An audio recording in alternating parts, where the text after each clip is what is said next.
Who's been the greatest leader in your life? Oh, wow. Luke Beveridge. Luke Beveridge has been the greatest leader in my life. Leadership's so big and so broad. But I love people who can stop momentum of atmosphere to go, hey, wait, what just happened then? So there was a moment early on in his coaching time when we didn't really know who he was or what was, and someone announced that, Marcus Bontempelli, who's probably a close second. Marcus is putting himself to be a part of a charity for violence against women, and it's, that's great. Yeah, 19-year-old kid, and it was it was a bit of a footnote to the meeting, and Luke stopped and said, "Hey, everyone, sit back down. This is a young kid who's in our program, who's going to put himself out there for a cause that he really means it, and it's about protecting women and helping society, and that's important." And I just remember sitting there going, we are a different football club as of that moment. Little things are big things, I always remember those little touchstones of like, that's one aspect of leadership that I hold in a really high regard. Probably a man called Kevin Weldon. Kevin Weldon, to your audience, if they don't know of him, he formed and founded a company called Paul Hamlin's here in Australia. It was one of the largest book publishing companies in Australia, extremely successful. And I worked with Hamlin's when I first came out of school.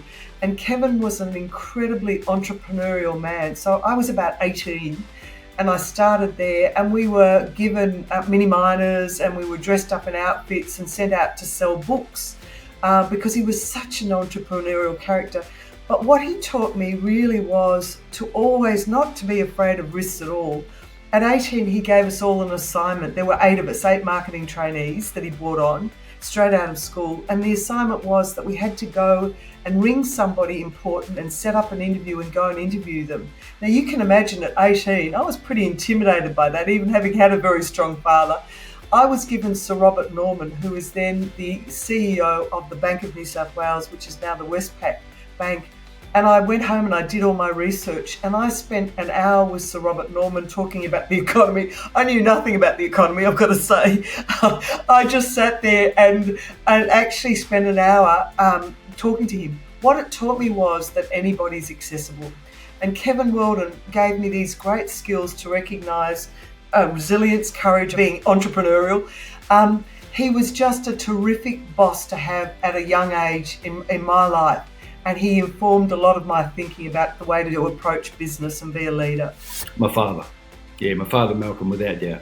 He was my footy coach when we were young, from the age of 9 to I was 17. We won 3 premierships, 14s, 15s, and 17s, and only junior footy. And I was the smallest guy. I was a forward pocket. The only place you could hide me was on the forward pocket. And occasionally I get a crumb every now and then. And we were, and not one of us in our team, and we played against guys at 17s grand final, Daniel Sierakowski, David Sierakowski, and Daniel Southern, and then Mark Miranda as well. I think played in the team we played against in the grand final. So, really good footballers. But in our team, not one person played reserves footy. A couple of guys played a few games of Colts. We were ordinary players, but we were a fantastic unit. So, for instance, this will make you smile. My old man he loved his footy. He was a good football in the bush when he played, and then he loved coaching, and he was a really, really good.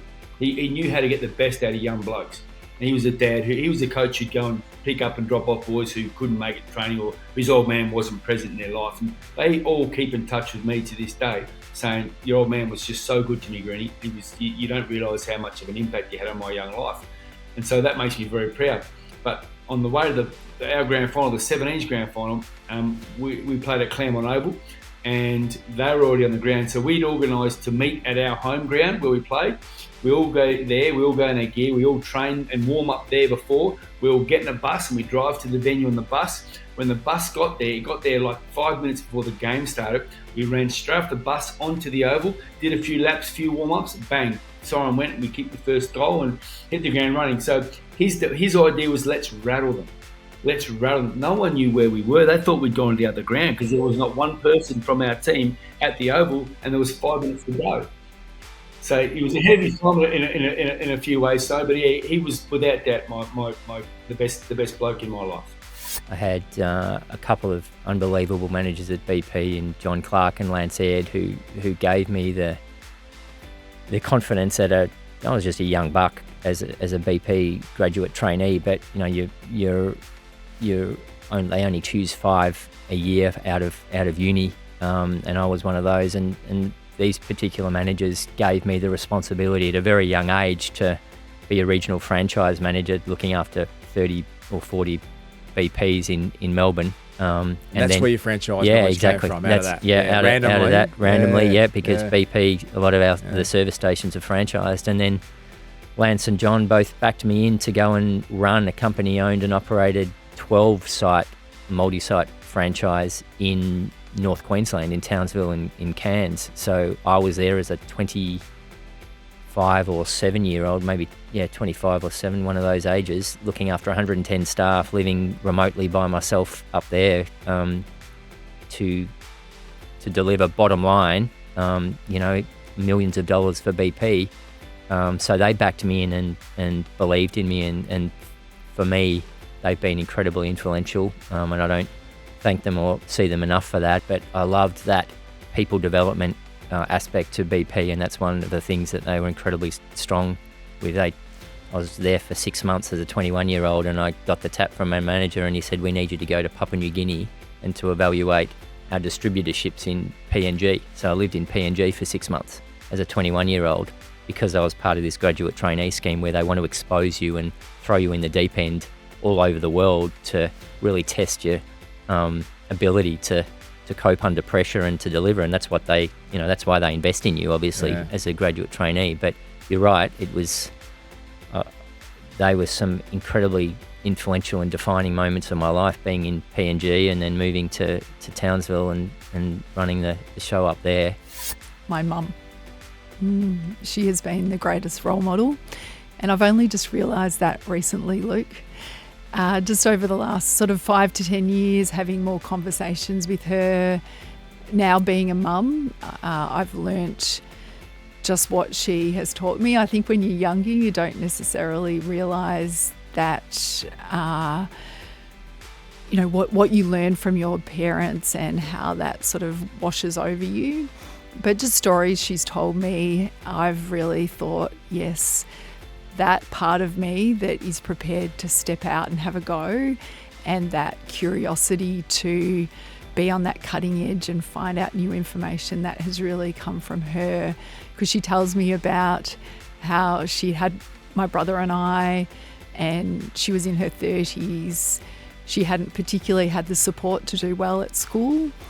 And, you can imagine back in that day for a mother with 2 young children to then go to university, do a psychology degree and become a psychology teacher. It was quite a unique step for her. And I know she's talked about people around her, her neighbours, her friends, really raising eyebrows about that. And it wasn't the thing to do as a mother back then. So I think that's just one example of the example she's set that that's washed over me and helped me then step forward into areas that are quite unique, like running in Antarctica, 1,300 kilometres. I think that's given me the courage to do that. What did she think about it?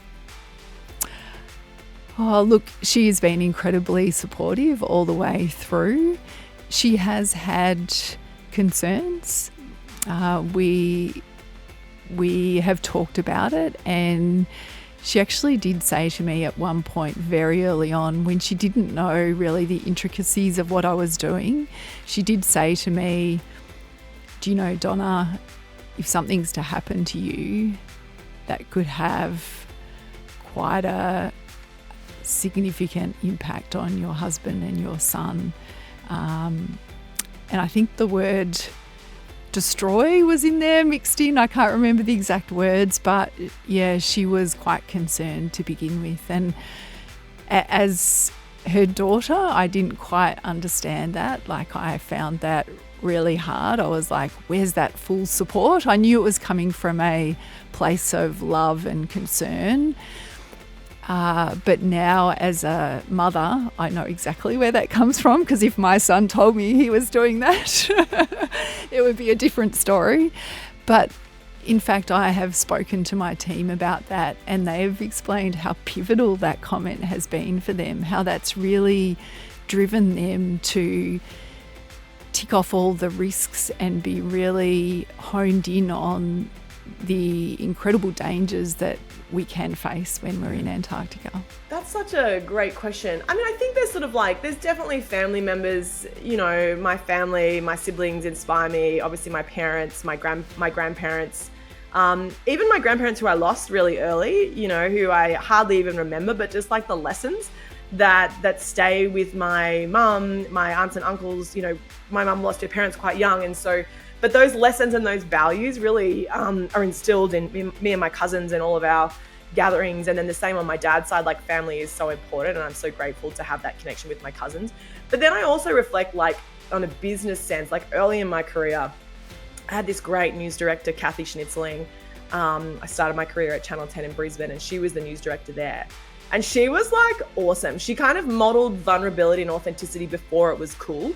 Like, she was very like hard on the table, like, this is the situation, highs and lows of her life. And now I reflect on that, I was like, she was kind of like living what Brené Brown practices now, but she was doing it all those years ago.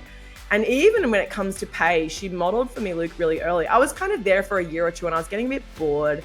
And I was kind of like, maybe I should get another job. I don't really know. And I didn't talk to her about it or anyone about it. I just started like Googling, what should I do next? And then she called me into her office and she was like, so you've been here a year and a half. You should really ask me for a pay raise. And I was like, what?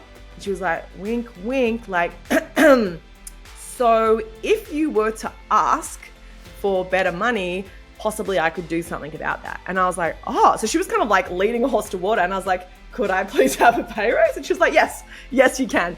So she kind of coached me, you know, from a really young age, that it's okay to ask, that there was money available. And I actually wonder what would have happened to my salary if she hadn't taught me that early on. Because we know that, you know, if you don't negotiate your first salary, which by the way, I did not. When I took the job while I was still at university, I just took what they offered, which I think was like 28 grand or something. And I thought I was so rich. If you don't negotiate, like I didn't, because of compounding interest and superannuation and all that kind of stuff, you're going to retire with $500,000 less than someone else who did negotiate in their first job. And so again, I just try and pay that forward to anyone who will listen. Like, please tell your daughters, your cousins, your mentees, anyone who will listen, like, please negotiate your first salary. They might say no, but if they say yes, it's going to make a huge difference over the course of your career.